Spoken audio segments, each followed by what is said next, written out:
Hello, everyone, and welcome back to the product stage. My name is Kayla Schneider. I run our solutions engineering team here at Virtuous. What that means is that I get to do this all day, show our product, what it can do, how it can make your life a little bit easier. My background is in higher ed fundraising, database administration, reporting, business analytics. So this session is right up my alley, and I am joined by my teammate Emily. Emily, you want to give a little intro? Hello, my name is Emily Beck, Solutions Engineer, but also spent 5 years on the data migration side at Virtuous, helping our nonprofits get up and running and their data moved over to the correct spot in Virtuous. So I'm excited to be here and kind of talk through this session today.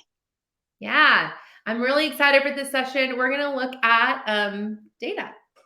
What is it? Where should you keep it? Why should you have it? Should you have it at all? And what that looks like. And I think it's so poignant on the end of Gabe's keynote this morning on where responsive fundraising starts is with the data that's in your system, right? That is where it all comes from. Responsiveness is not possible if you don't have the data you need to be able to do actionable work, right? If I want to be able to talk to somebody in a specific way, I want to know that they love, ice cream and not cake. Well, I need to know that, and I need to know where to hold it. I need to know those are the types of things that I need to capture. So I'm really excited for Emily to chat today about what that looks like, how to even wrap your brain around where to get started. I think it's going to be a great session. Please feel free to add your comments to the chat. I'll be checking that out. I'll be funneling up some questions to Emily if it makes sense, or answering them on as we go. But Emily, go before it and take it away. All right, while I'm sharing my screen, I just want to throw out a random question you can add in the chat there. If you were a random type of potato, so like mashed potato or baked potato, what kind of potato would you be?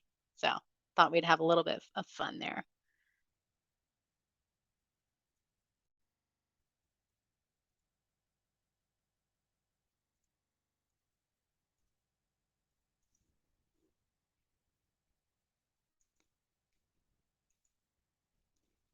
Ooh, love that. Mashed, fully loaded, sweet potato, a healthy choice. That's great.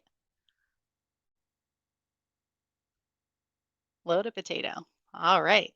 Cool. Well, keep them funneling in. So during this session today, I know data can be stressful and overwhelming, and it doesn't have to be. In this session, I hope to provide you a framework to help you focus and structure your data successfully. Remember that data is finite. There is an end. You can understand it and organize it in a way that is both reportable and actionable.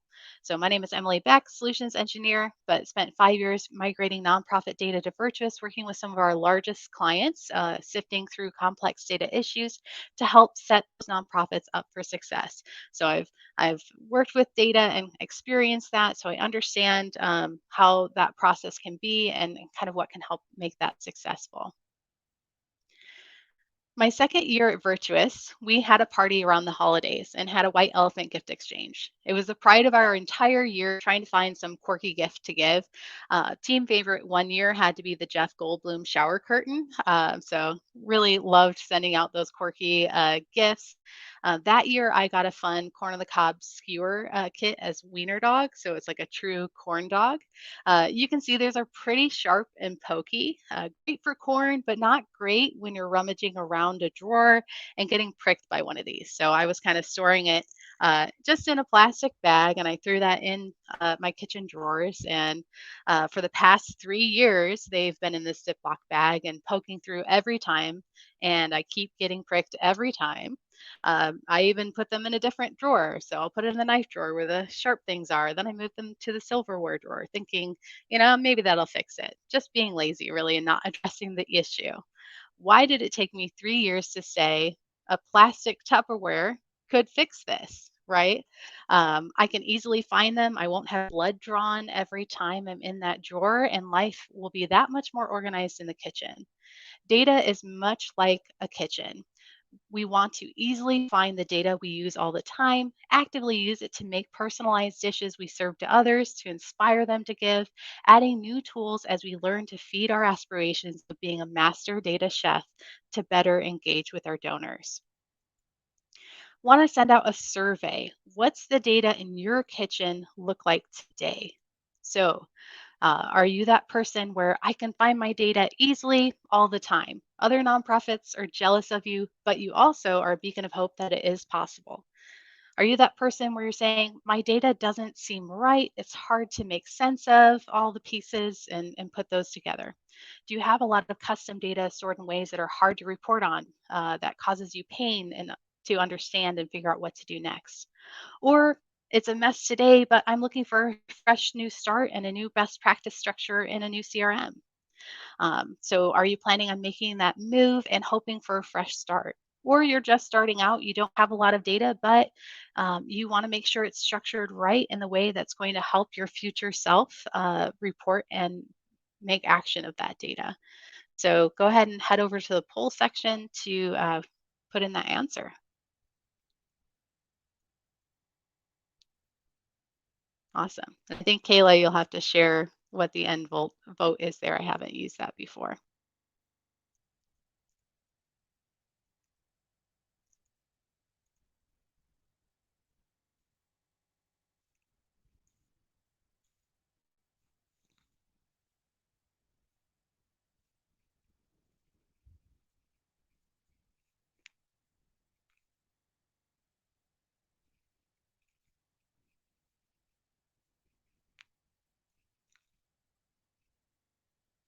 All right, we'll just give another second there.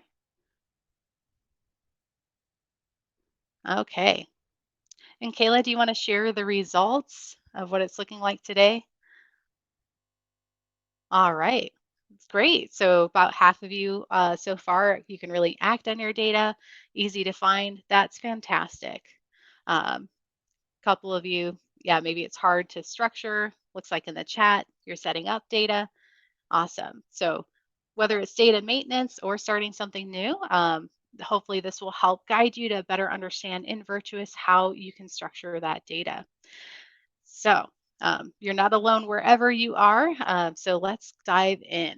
So dealing with some of our largest clients, I found that this structure helps to give the focus and momentum you need to really create that data structure.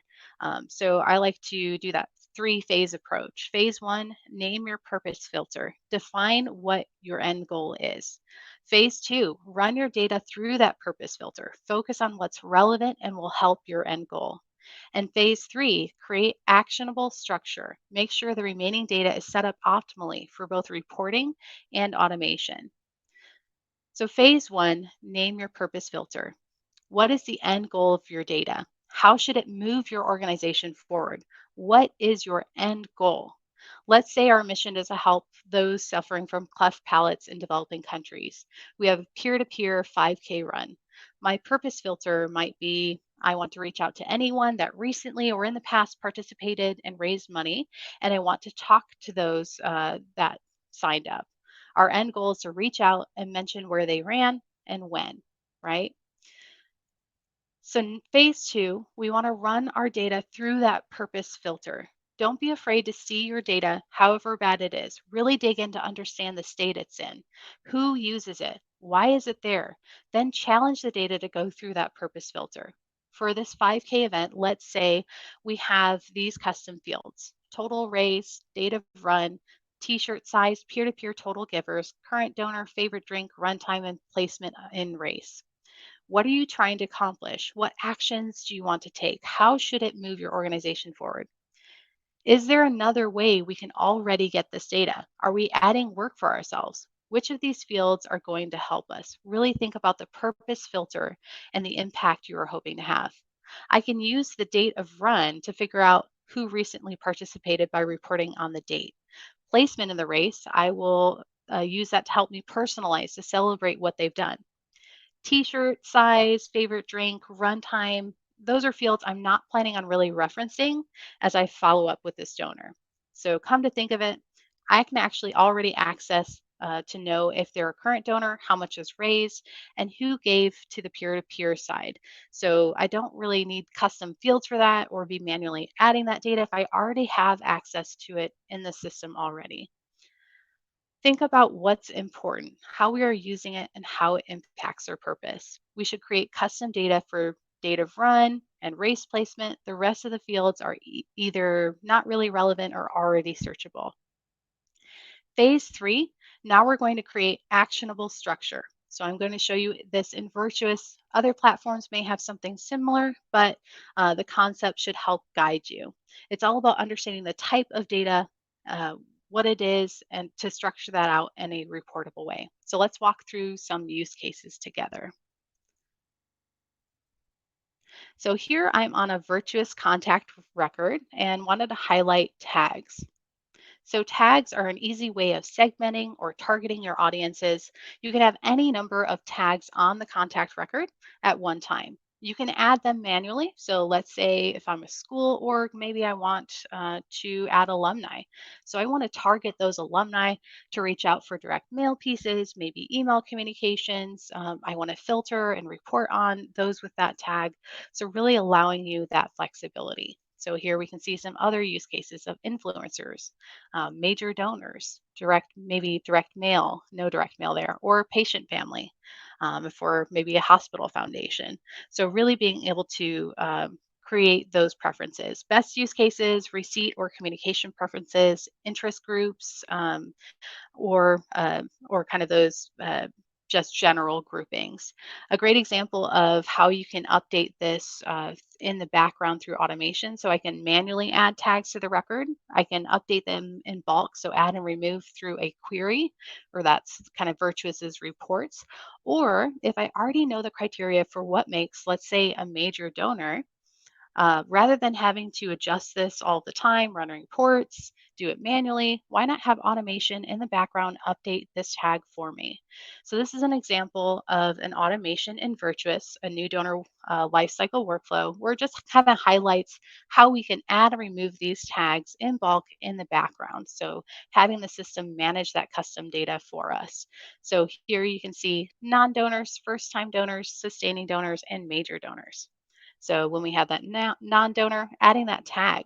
Then when they get that first-time gift, removing the tag, adding a new tag of first-time donor. And then that same process for major donor. So managing the tags through automation, updating in the background. Automation runs nightly, so it's going to automatically update these tags for you. So really giving you that updated tagging within the system.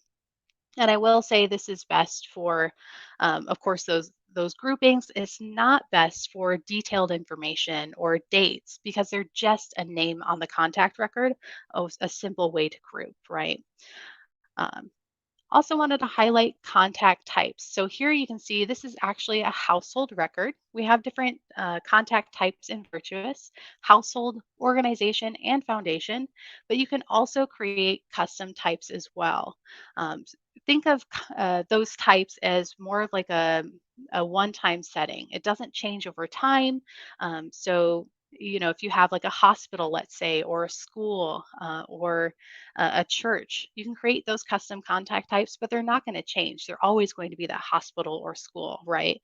You can query on this data, really easy to manage there. But I would say best use case would be for like, what type of record is this? You can create custom types within our settings, really easy to create. They just fall under that household, organization, or foundation. But again, easy to create those custom types. You can see a few here as well. So those are contact types. Next, wanted to show you custom fields. So custom fields, they can be used across the database. So a great example here on the contact information, cultivation steps. Maybe this is a drop-down list. You can even update this through automation as well based on certain criteria. So again, having that adding and removing of custom field values through automation.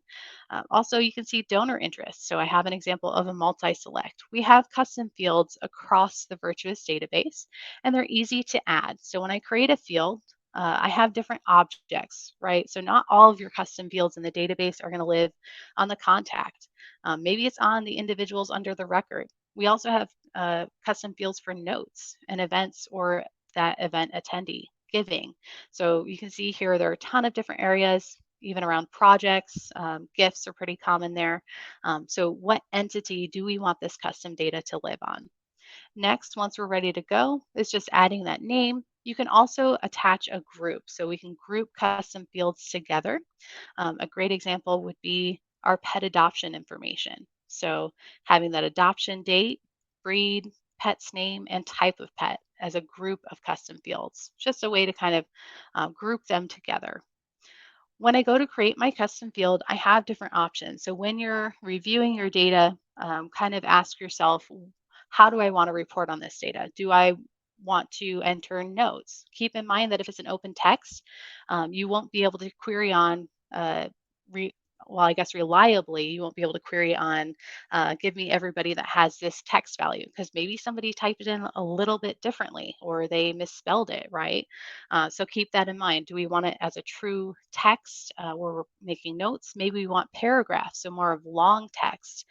We've exposed having paragraph because it's just not as performant to have that long text. So I would say use text initially for your data, but if you have kind of that paragraph where it's going to be longer text, this will allow you to have that larger character limit. List, so being able to have a drop down list where you can select options. This is uh, a lot more helpful for reporting. Let's say you wanted a list of high schools for a form where people can select what high school they go to.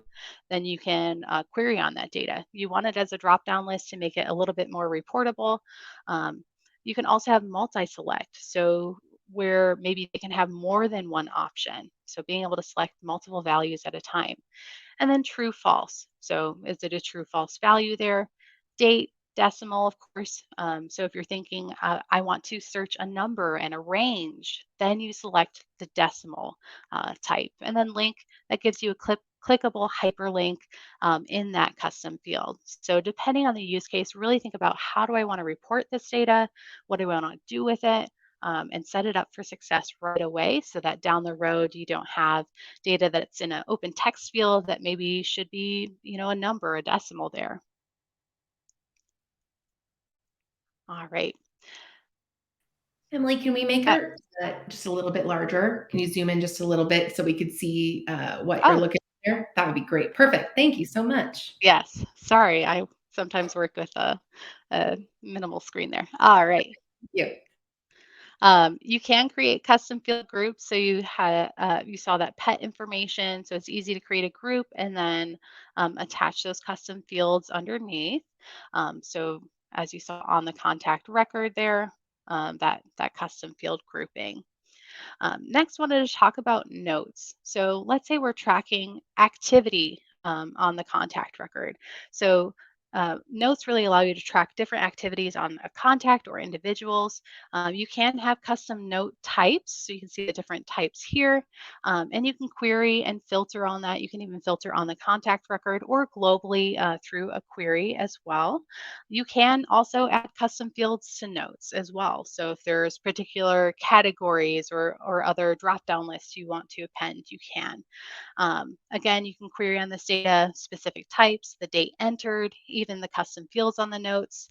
You can even query on note containing a certain word or phrase. And this is really great for tracking and reporting more of that logged history of engagement. So it's not best for more restrictive reporting. So if you're wanting something specific, maybe a group or a drop down list, that might be better as a custom field instead. But this will kind of show you that history. When you're adding a note, really easy to create those notes. So I can add a note here, have a type, or I can create a custom type as well. So you can see there's some um, moves management here, custom types. I can enter my note. I can make it important. So important means that it's going to show on red on the contact record and during gift entry. So if I really want this note to stand out, I can mark it as important. I can also use private mode notes. So maybe I only want admins or those with permissions to see private notes. They shared something personal. So being able to restrict that visibility and highlight as well. So here you can see I have an alert note type and it's important note. They are very informal. Don't use Mr. and Mrs. with their names, just Ken and Emily. So now we're going to see that on the overview page in red, and that will show up during gift entry as well. Um, so that's notes. We also have custom collections. So custom collections are similar to custom fields, but it's more of like a grouping. So a great example might be product purchases. Let's say you have product purchases on your websites. We don't necessarily want to import that data into gifts because we don't want to throw off those giving statistics, right? Um, we don't want their life to date giving to be, $200 when actually those are product purchases. So we would advise having a product purchase custom collection. This is a collection that I've made on the back end on my end.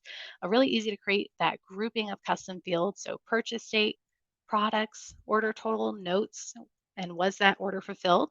Now, every time there's a product purchase, we can have an entry and really, we want to keep our data actionable and virtuous, right? So you can query on this data, report on it, but you can also trigger automations based on this data. So anytime there is a purchase date, maybe after last Sunday, I want to send them down a communication path to thank them for their purchase and learn more about our organization.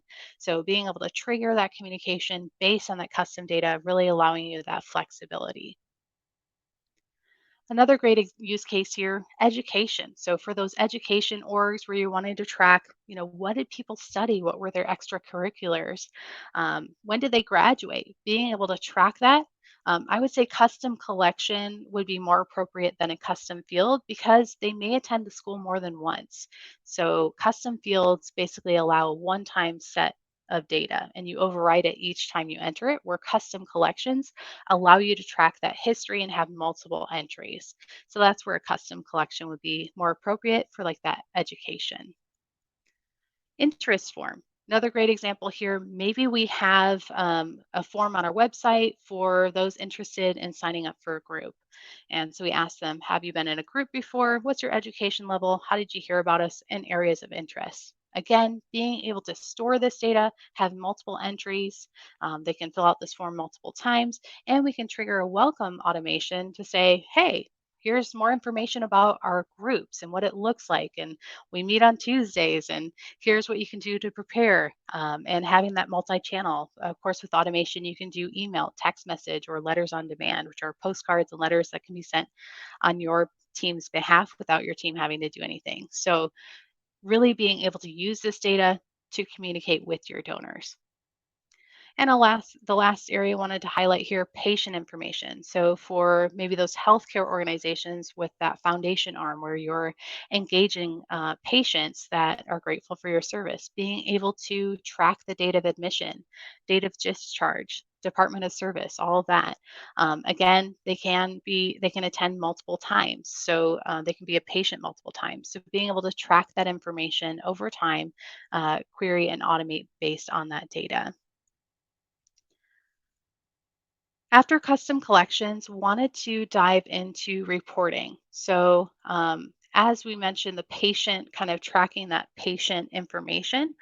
Here's an example of how I can build a report on a custom collection. So, this is just identifying those recently discharged patients here. So, I can identify that date, that custom collection field of date of discharge. I want everybody after 30 days ago. And maybe there's a certain insurance status. So I can select is not or is. So you have options to report on that data. And it's a drop down list. So I can select none. And their treatment outcome. So this is maybe I just want those that have it set where they have those values. What I can do then is bring this into a robust automation. So I can set up those queries based on those collections, based on their tags on their record and how we've stored other custom data, and use that to refine and identify maybe those recent patients that were discharged that are major donors, maybe those that give to our annual fund, or they've never given a gift, but maybe they have a higher giving capacity.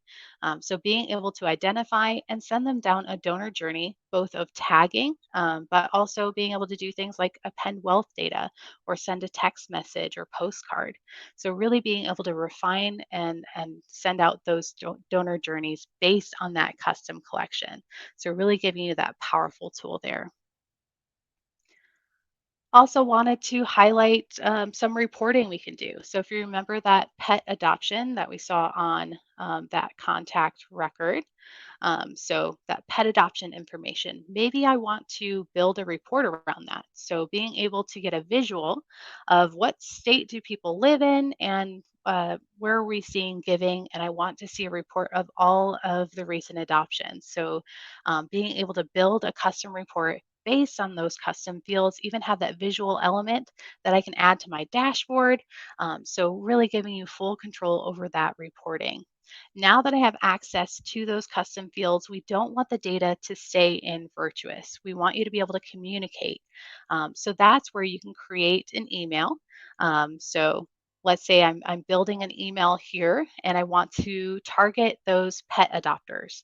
I can create an email list. I can even use automation to update that email list based on those that recently, adopted a pet or new pet adopters, right? So I can have automation do the work to identify that email list. I can personalize and add first name to my subject line as I'm building my email. So being able to add that personalization to help increase open rate. I can say who this email is from rather than just generically from the organization. And we even have options for A/B split testing, which you'll see in other sessions, just a way to kind of test click rate or open rate between two different versions of the email. Once I'm ready to build my email, now I have access to those custom fields. So you can see here, we don't have just merge tags for first name, but having all of that contact information, those giving statistics. So I can use that life to date giving that you'll see referenced here, but also custom fields. So here I'm referencing their first name, their life to date giving, but also their pet's name and their adoption date that we've been storing in those custom fields. So really making the data that we're storing, this custom data, actionable. So personalizing that communication, referencing that in our communication to really give us that flexibility. So think back to that corn dog, corn skewer situation. Don't continue to store your data in a way that's hurting you. It's possible and achievable to restructure in a way that decreases time, increases reporting, and allows you to personalize more in how you target or message your donors. It's simple. Don't let feeling overwhelmed keep your data hurting you. Store it in a painful way. Store it right. Let's create that purpose filter. Get a visual on your data and run it through that purpose filter, then build the right entity and the right type that will allow you to not only report on it, but take action. Any questions, insights, sufferings to share with the group?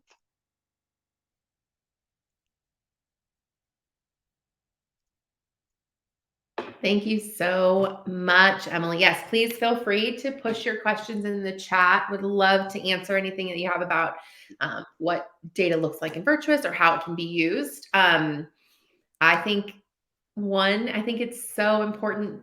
This idea is so important at that like basic level of where do we get started in responsive, that idea of responsive fundraising, right?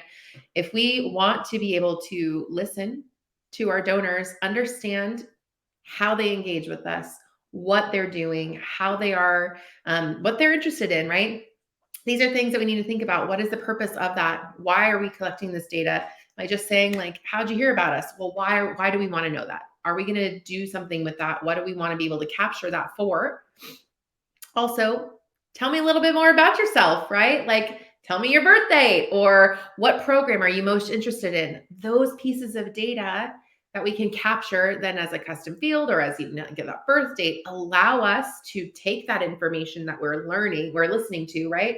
We're asking, we're trying to learn about our people so that we can then connect with them and use that as Emily just showed, connecting and creating those segments that Gabe talked about earlier, right? That segmentation and those creating of those audiences to be able to have those, groups of people that we want to talk with, right? If Kayla is continuously giving to our clean water project over and over and over again, let's ask her for a gift to the clean water project, right? Let's use that data that we know to be able to make sure that we're asking appropriately. Why would I ask Kayla for our farming initiative? She's never once said she's interested in, she's told me time and time again that she's really interested in clean water. Let's just continually make those segments. We can do that. And Virtuous allows you, it gives you the flexibility to be able to do that. Create those segments, be able to have the technology to use those segments to, connect personally at scale as well, which brings it to that suggesting. We're suggesting the right ask, right? We're suggesting the right place based on how that person's engaging with us. And so all of that idea of responsive fundraising comes back to the foundation of data, right? Comes back to that really important thing of, if we don't have good data, we can't do anything around responsive, right? I think that's so valuable, right? Like, if you don't have good data, none of this will work. And so making sure that that data is clean and healthy and is in a good place allows us to be able to do things that we can stack on top of each other to really become this inclusive and more responsive shop of fundraising, opportunities there. So thank you, Emily. Thank you so much. I really appreciate it. I haven't seen any questions in the chat, but please feel free to add any again. I wanted to give you a little sneak peek of what we're looking at for tomorrow as well. I am also going to drop in a link in the chat. If you want a demo, please feel free to click on that, request one. Myself, Emily, or another member of our team would be able to connect you and get you a personalized demo to look at what it looks like for your data to be in Virtuous, how you could use that. We'd love to spend some time chatting with you about that. I hope that today has been super fruitful for you, that you've learned a lot and you've taken some nuggets and you'll be able to reprocess and come back tomorrow. We have some more sessions tomorrow. There's so much good, worth coming out of, the summit in general. But here tomorrow on this stage, we will be talking about two sessions, one around how to get your frontline fundraisers excited about using technology. Today we spent a lot of time on, in this stage, what it looks like for our administrative staff or admin advancement services or team. How we can save you time and do those types of things. Tomorrow it's going to focus on that frontline fundraiser. What are tools and things that we've put into place to make it easy for them to do their job? How they can get data and keep it actionable for them without having to wait for somebody else to pull it for them. And then we're also going to spend some time looking at our volunteer mobilization platform, VOMO, where we have provided this platform that makes it easy and frictionless for your volunteers to sign up and get engaged with how, your opportunities. Think about background checks, liability forms, all those different types of things, how that can be used, and then in tandem with Virtuous, our CRM, to be able to steward those people appropriately, looking at our supporters as a holistic sense rather than a donor and a volunteer, but bringing that together as one. So that's what we're going to look at tomorrow. Couple questions we got in from Shamika. So thank you for sending those in. Let's see. Are there ways to change phone formats on events and forms to clean data in the system through automation or manual or settings? I'm assuming you're saying, like, when people fill out information on a form, will it come in the appropriate format? I think that's what you're asking. Emily, are you hearing that the same way I am? Yes, I would assume that's what they're asking. Perfect. Yeah, which we don't have any settings to format phone numbers. However, we do have a partner called Petrie where you can do phone appends. So you can kind of scrub your data and update phone numbers that way as well. Yep. And so you can change them. You see them coming in incorrectly, you can change them there. We also have some data health tools in app that allow you to highlight and see if there are data form numbers that are missing phone number or missing digits or those types of things. All that is highlighted for you in our data health tools as well. And then can you archive old tags so they are no longer available for import? Yes, you can. Disable them, totally fine. That is definitely an option. You can do that with tags and custom fields and collections as well. So you can keep the old data, but you would just disable them so they're not able to be used moving forward. Great questions. Awesome. Well, thank you again for joining us. We're going to end a little bit early. Feel free to hop into another session, take in as much as you can, but it has been great to have you here on the stage. I hope you've learned a little bit about Virtuous. Again, if you want to get a personal demo, feel free to click on that link I added. And then hope you all have a great day. And we look forward to seeing you back for day 3 tomorrow. Have a great day, y'all.